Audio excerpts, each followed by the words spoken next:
and welcome. I hope you're having a lovely day whenever you're watching this. If this is your first time seeing my face, which it probably is, my name is Jenna Forrester. I am an elite Australian swimmer. I live and train in Brisbane, and I have been swimming for many, many, many years. I have started this channel to hopefully document my life, and I also want to give some advice around sport and the things that I've learned in my career. Hopefully you can learn some things and apply them to your life as well. It has been quite a while since I've uploaded a video, so I thought I'd do a short little recap of what I've been up to before we get into today's topic. Today's also a little bit of a different video. I thought I would do sit down and chat with me just to see how I like this format. I don't know. I think it's kind of cool. It's like we're on FaceTime or something. So the last video I posted, I just qualified for the Australian team heading to the World Champs in Singapore. That whole expedition has now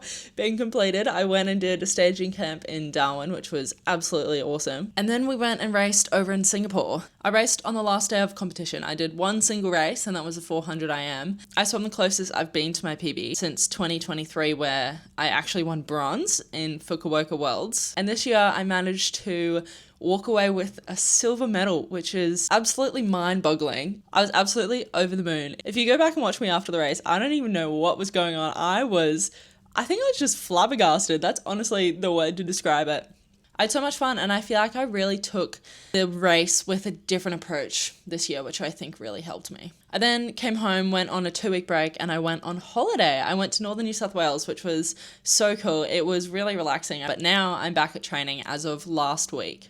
So now we'll be gearing up for next year's competitions, which will be Commonwealth Games and Pan Pacific Games. Anyways, enough about that. Today I will be talking about my race day routine. So over the years, I have done many, many races, many competitions, and that has allowed me to refine a solid race day routine that works for me. Everyone has different variations of a race day routine, but I thought I would walk you through exactly what I did at the World Champs because it worked really well for me. And I think it's really beneficial to hear what other people do so that you can learn from them and figure out if there's something in there that you want to incorporate as well. I'll talk about the physical steps that I actually did, and I'll also talk a little bit about how I mentally approached the day. Anyway, so let's jump right into it. So in the morning, I was meant to be racing at 10:30. Whenever I'm racing, I like to get to the pool 2 hours before my race is scheduled to start. Before that though, there's a couple things that I like to do. I like to wake up fairly early. This particular morning, I woke up at 6:30, so an hour and a half before I had to leave for the bus. First thing I did was brush my teeth, do all the normal stuff, and then I went down to go get breakfast. For breakfast before I race, I like to have a decent amount of carbohydrates. I will lean to something like English muffins or toast or waffles. I had about 3 eggs just for some extra protein. Protein's obviously really important, really good for recovery. It keeps you nice and satiated. One of the big things about race day is eating the right amount of food for yourself. So I like to get as much fuel in my body as possible before racing, but I like to space it out a decent amount of time before I actually race because I don't like feeling sick, because I already feel sick from nerves. I don't want to feel sick from being too full as well. At this point, I definitely was starting to feel really nervous. I reckon I was more nervous in the morning for the heat swim that I did rather than my final at night, which was where the medal opportunity actually was. Swimming a fast heat time in the morning can sometimes be really challenging, and at a World Champs I knew that I'd have to put together a very good swim in order to progress through to the finals in the evening. I had a goal in my mind, and that goal was 4:36. That was the time that I had actually swum at the Australian trials a couple weeks before. And that swim, oh my goodness me, it was so hard. I put everything into that 4:36, so I knew that the morning was going to be very tough. This is where I find having a really good pre-race routine helps, because it allows you to just go into autopilot, trust the process, and it really helps me calm my nerves. Next on the agenda after my coffee was to go back up to the room, and what I like to do before I race, I don't know if this sounds counterintuitive or whatnot, but I like to have a shower. I feel like it wakes me up, it makes me feel fresh. I know I'm about to go to the competition venue and jump in a pool and get my hair wet, get whatever, freshen up that way, but I quite like having a shower before I go and race. I don't know if a cold shower or a warm shower would be more popular the morning before racing. I mean, I guess a cold shower would really wake you up. but I don't want to do that. I normally opt for a warm shower so that my muscles can feel nice and relaxed and ready to go for when I do my stretching. After the shower, I did have quite a bit of time to kill. I was nervous, okay? I got ready really quickly. Instead of sitting on my bed or going on my phone, however, I did decide to do some stretching back at the hotel. Incorporating movement into my day that doesn't expend energy is the best way to keep me calm. When I'm moving, I'm definitely a lot more grounded, and it means that there's less room for negative thoughts. After that, it was time to go and get the bus. The bus ride was probably about 25 minutes to the competition pools. On the bus, I put my headphones on and I listened to my favorite music. When I was younger, I definitely used to listen to your typical pre-race, I don't even know what you'd call it, like hype up music almost. But I found that that didn't always work for me. Personally, I have enough nervous energy when I'm at a major meet like that to last a lifetime. So I don't need to add any more extra energy by listening to pump up music. I found that it really made me more nervous and got me more stressed out than I needed to be. I also like to put on headphones because it kind of puts me in my own little world, keeps me calm, it's predictable. I'm also doing something I enjoy. I love music. I get to the pool. It's about 8:30, so 2 hours before I race, and this is when the proper pre-race activation routine starts. First things first, I got there and I started to use my roller and my trigger ball to target things like my lats, my glutes, my hips. I don't know if this is the right mindset, so don't necessarily take this tip on, but I don't think I am a natural breaststroker. Butterfly, backstroke, freestyle, those have always come fairly easily to me, but breaststroke, I don't know if I'm built for it. I compensate for this though. I have found a solution. I compensate for this by doing a lot of hip activation and mobility before I swim. So this is step one, rolling and triggering. Next, I love doing, I don't even know if you'd call it yoga. It's just like a stretching movement sequence. Gets me nice and mobile, especially in my spine. I did some downward dog, sun salutations.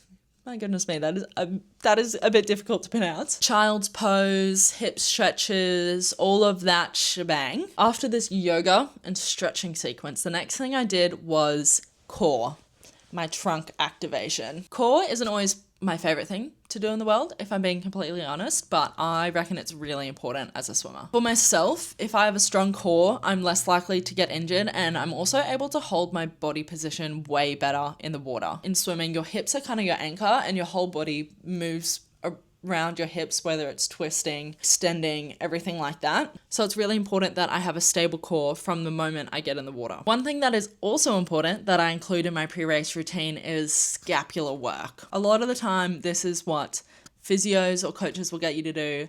It almost seems pointless, or at least I thought it was when I was a bit younger, but having that scap strength and mobility also prevents you from getting injured and make sure you're moving in the right way when you get in the water. Okay, enough about that. I feel like this whole thing is boring you to death, and I'm going into a lot of detail, and no one asked me to do this, but I don't know, if one person finds this even remotely useful, then I guess I've done my job. Now, the next thing I did is I moved on to my hip activation. Like I mentioned before, I don't think I'm a natural breaststroker. I don't. So I just did my standard hip activation that I do before I do breaststroke at training. A lot of this is just glute activation with bands and things like that. Okay, now we're moving on to mindset. So throughout this all, what I'm really trying to do is be very present with where I am right now. I'm really trying to not think ahead to the race. I'm only focusing on exactly what's in front of me, exactly what I'm doing, so that I don't waste unnecessary energy stressing, because I love to do that. I love to stress before I swim. After I've done all this physical activation, I do this final step, and this is very new for me. I haven't really done it that many times before, but I thought I would give it a go at Worlds. I did visualization before I got into the warm-up pool. I lay on the ground with my legs out, my arms over my stomach, and I just closed my eyes, did some deep breaths, and I thought about what my race was going to look like. I have noticed that when I'm racing, everything just goes by in a complete blur. So I thought visualization would be a really good tool to help me in the race, because I knew that I had almost been there before. Like, I'd been there before in my mind, so I knew exactly what I wanted to do. So I probably lay on the ground for about 4 minutes, close to the duration of my race. I pictured myself diving off the blocks, going out on the fly, working my backstroke, thinking about how many kicks I was going to do underwater, the technical cues in my stroke. This is pretty much all the out of pool things completed. I'm now ready to finally jump in the warm-up pool. I jump in the warm-up pool an hour before I race. Personally, I do the same race warm-up every single time, but I also know athletes who do things a little bit differently each time, just based on how they are feeling in the water. Pretty much the way mine runs is I do a shakeout with fins. So this will be a couple 100 meters just swimming out and getting my muscles nice and warm. I then like to do a couple more drills before I go into my aerobic IM to get my stroke set up. I then proceed to do some aerobic descending work to get my heart rate up and open up my aerobic system. I then go back to doing drills. And the drills I pick this time are based on how I felt doing my aerobic work, what areas I think I need to focus on in my stroke. During these drills, I also do some speed spikes. This is a whole nother system in swimming. It doesn't need to be super long. My sprint spikes will be between 15 and 25 meters, and I'll only do a handful of them, maybe 3 or 4, depending on how I'm feeling. And then after this, I get into pace work. One thing that is quite interesting is I don't get timed by my coach. I don't want to know what times I'm going. I know this sounds counterproductive because you're trying to hit your race pace. If I get race pace times, if they are slightly off, this will induce a lot of worry and unnecessary doubt. Because I do the same warm-up every time and I have the same paces, it is so easy to compare it to what you've done in training. Or even in the final at night, I do the same warm-up as the morning. So if my final times are slower than my heat times, and I'm like, oh my goodness me, I'm not going to be able to swim any faster. I'm going to swim slow. I'm going to swim bad. Everyone's going to be watching and it's going to be it's like a whole big spiral.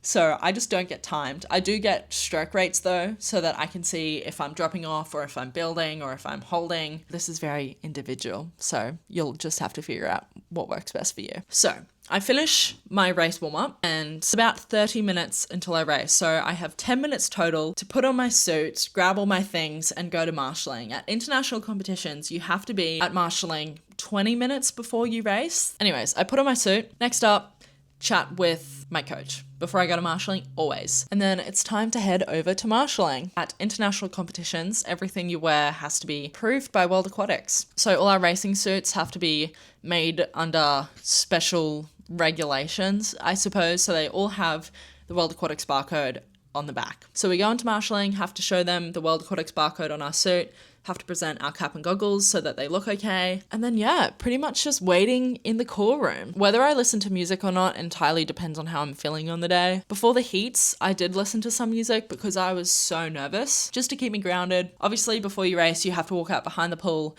stand behind the blocks, and everyone also does their own thing here. I like to splash my suit. And right before I race, I like to look down the pool and kind of take a moment to appreciate where I am. When you're at swim meets, it's definitely very easy to get wrapped up in things like results and the pressure. So I love to just take a single moment to look down the pool, take a deep breath, and sometimes I'll give a smile. Now, to talk about where my mind goes when I race, this is somewhat of a common question, and I honestly don't even know how to answer it. I think a lot of the time, I just go into autopilot mode. Wow, I've been talking for a while. I gotta hurry this up. Okay, race, done. Walked through media, done. And then I swim down. This is honestly like my least favorite part of racing, but don't tell my coach that. Warm down is important. As much as I hate to say it, but warm down's actually really important. I'll have a quick snack before I swim down, like a muesli bar, and I will scoff that down because I find that the quicker I get into swim down after my race, the better I feel. I do about 1,000 meters. I don't focus on a whole lot when I'm swimming down. I might focus on my technique, but that's about it. Okay, post swim down. Keep in mind I haven't spoken to my coach yet. I then jump on the massage table. I get a quick flush out. We are so lucky we have the most amazing physio and massage team with us when we go away. Only after that do I chat to my coach. The quicker I start the recovery process, the quicker I can obviously recover from my race. So I wait until after them usually to speak to my coach, but I always speak to him before I leave the pool. We then just kind of go over the race, look at my splits, look where I did well, look where I didn't do so well, and see what I need to improve on, and do the same in the evening. So at World Champs, I did hit my goal time in the heats, I think. I went 4:36, I believe, and I was actually going in second into the final, which is kind of crazy. Last year at Olympics, I didn't even make the final at all, so this was a huge moment. My swim in the morning was also really good. I was really happy with it, and I knew I had room to improve. I just had to pinpoint where. And a lot of it came down to the breaststroke and the freestyle, which a lot of the time is not my strong points. Okay, moving on. I won't have to go as in depth for the evening's final warm-up because I pretty much do the same thing, spoiler alert. But I then leave the pool, catch the bus home, and get some lunch into me as quick as possible. Lunch, post-racing, what I'm mainly looking for again is protein and carbohydrates. That day I had a burrito bowl for lunch. So rice, beans, corn, tomato, a whole lot of chicken. I then had my second shower of the day. Had a shower so that I could try and have a nap. Spoiler alert, the nap was incredibly unsuccessful. I love a good nap in the day. I love it. But that being said, I can not nap between heats and final races. I'm far too wired. I can't shut my mind off. I can't shut my body off. So I find it really difficult to relax during the day. This is something that I have tried to problem solve throughout my career. What I have landed on, and this is what I did at World Champs, is I like to listen to, can you guess what I'm about to say? Music. I feel like I've mentioned music a lot, but honestly, it really helps. What I do, I lay in a dark room, I put my headphones on super quiet, and they play very calm music. I will then proceed to lay there with my eyes closed for about an hour and a half if I'm lucky. When I can't sleep, a lot of the time in the past, I've started to stress about how I can't sleep, and then that has made me stress more about my evening's race, and then I can't sleep even more, and then I'm more stressed, and it's just a whole big cycle. What I do now instead is I tell myself I don't need to sleep. All I need to do is listen to my body. If I lie there with my eyes closed for an hour and a half and I don't fall asleep, I obviously don't need sleep. To focus my thoughts and stop them from running around everywhere, I try to really focus on the sound that I'm hearing. I feel like it's almost like a form of meditation, but not exactly. So after about an hour and a half, I get up and I start the whole race routine all over again. I once again start with food. Normally this is toast. I then stretch. I have a coffee, and I get ready to go back to the pool. I think I was less stressed for the final because it didn't feel like I had anywhere to progress to, if that makes sense. Like in the heats, if I didn't swim the time I wanted and missed out on the final, I wouldn't have the opportunity to swim in the final. So at Worlds, when I was in the final, I was immensely grateful to be there. I knew that I was going to try my best, and I knew that if I didn't swim as I wanted to, it's not like I wouldn't progress onto the next round, if that makes sense. Okay, moving on. I did the same whole shebang as the morning. I stretched, I rolled, I triggered, I activated, I did yoga, and then I did my visualization once again. Jumped in the pool an hour before my race, just like the morning, did the exact same warm-up, didn't get times, jumped out half an hour before I raced, exactly like the morning, put on my suit, and walked over to marshalling. Literally everything is the exact same for the finals. This time in the call room, in the marshalling room, I did not listen to music, which is interesting. I actually took this little guy along with me. His name is Pingy, and he's the most adorable thing in the entire universe, and he is from my home in Brisbane. I thought I would take him along as he's kind of a reminder of home. He's a reminder of my family and my loved ones, my partner and my dogs. In that moment, he really reminded me that I am so much more than an athlete, which is super special. It gave me something tangible to be reminded that at the end of the day, my loved ones, they love me, and no matter how I swim, if it's good, bad, terrible, amazing, if I win, if I lose, they're still going to be there and they're still going to love me. And it's almost like they don't really care that much. Obviously, they care so much about me, but the way that they feel about me is not going to change based on the swim that I was about to do. I knew they would be proud of me no matter what. If you actually look at the footage of me walking out behind the block, you can see Pinky like tucked into my arm. So yeah, I'm really glad I brought him along. I actually showed Summer. She was sitting next to me in the marshalling room and I showed her my penguin. I think she asked me if it was a good luck charm or something and I was just like, I don't know.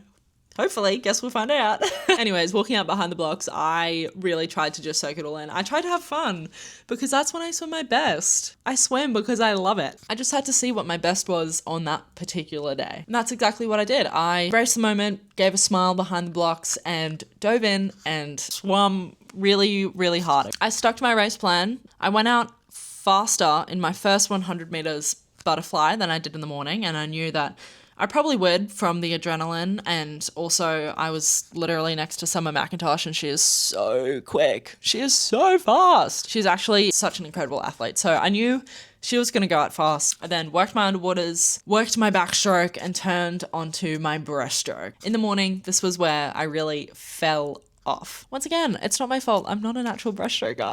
I knew that I had to try and hold my position. I was out, I think I would have been in second or third after the backstroke, but in the second 200, that's where the other girls start to catch me. What I was really focused on was getting the most out of my legs, keeping my length, keeping my breathing under control. I think a lot of the time I forget to breathe out when I'm swimming if I'm stressed because I'm trying to go fast or whatever. I just don't breathe properly. So I was focusing on actually breathing and trying to hold my position in the race. When I turned with 150 meters to go, I was in a good position. In the pre-race chat that I had, my coach told me, when you get to the 150 meter mark, I want you to think it is literally only 150 meters. Like 150 meters really isn't that far in the grand scheme of things. At that point in the race, I said to myself, okay, you have two options here. You can decide to go for it and put everything you have on the line, or you can not do that. I told myself that yes, I was in a lot of pain, but the race was nearly done and I knew that I'd be kicking myself if I didn't try to give it one extra push in the back half. With all this being said though, my second last 50 was so slow.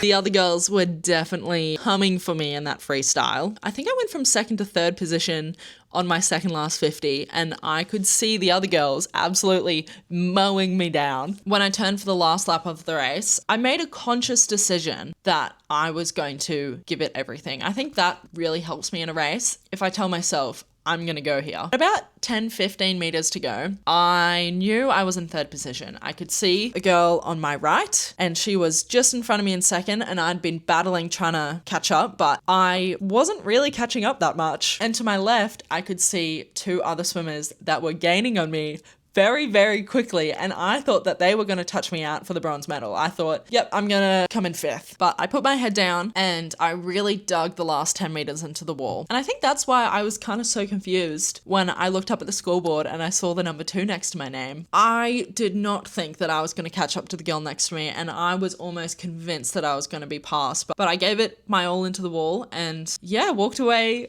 with second place. I don't even know what my interview looked like. I don't even know where my head was at. I was so excited. I had won a medal 2 years prior in the 400 IM. I came third and that was my first international medal. And last year I really lost momentum. I just scraped onto the Olympic team and I didn't make the final over in Paris. And for some reason, I thought I would never get back to where I was in 2023 ever again. So that was a really, really special moment, going so close to my PB and getting a medal again. It has been such a journey to get back here, but I've learned so much and I feel like that really helped me to get my hand on the wall during that race. This bit obviously isn't as important because it's not like pre-race routine, but I'll still walk you through what happened afterwards, just out of interest's sake. I walked through the media section. I did an interview. I then went back to the team room and I called my boyfriend and then I pretty much got ready for medal presentations. When I got there, I got prepped by the guy who was in charge of running the presentations and he said to me, you'll walk out first. And I was like, yeah, makes sense because the silver podium's like the furthest out. And then he was like, and we'll announce you first. And I was like, what?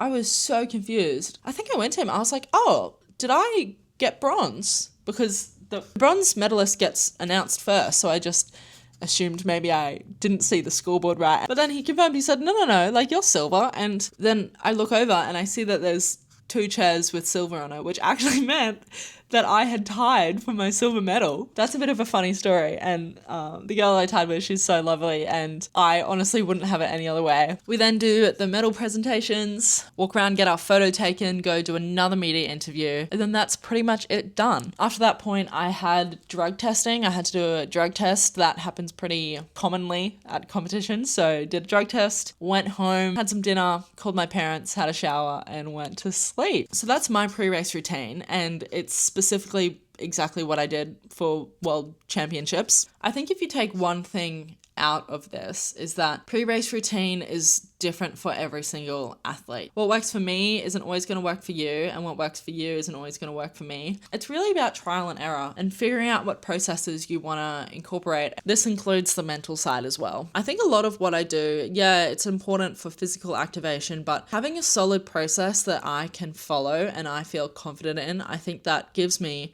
a huge mental help before I race. It keeps me grounded, it manages my nerves, and it means I also don't waste unnecessary energy. If you liked this video, this sit down video, I would absolutely love to do more. I loved filming this. I don't know how editing's gonna go because I definitely spoke a lot here. I hope you got something out of this, and if you have any thoughts, ideas for other sit down videos or advice you want to hear, let me know and I can totally take that on board. And thanks so much for listening. It feels weird saying this, but if you want to see more videos every so often, you can definitely subscribe. And if you like the video, you can let me know by liking it. But have a lovely rest of your day, lovely rest of your week, and I will see you next time.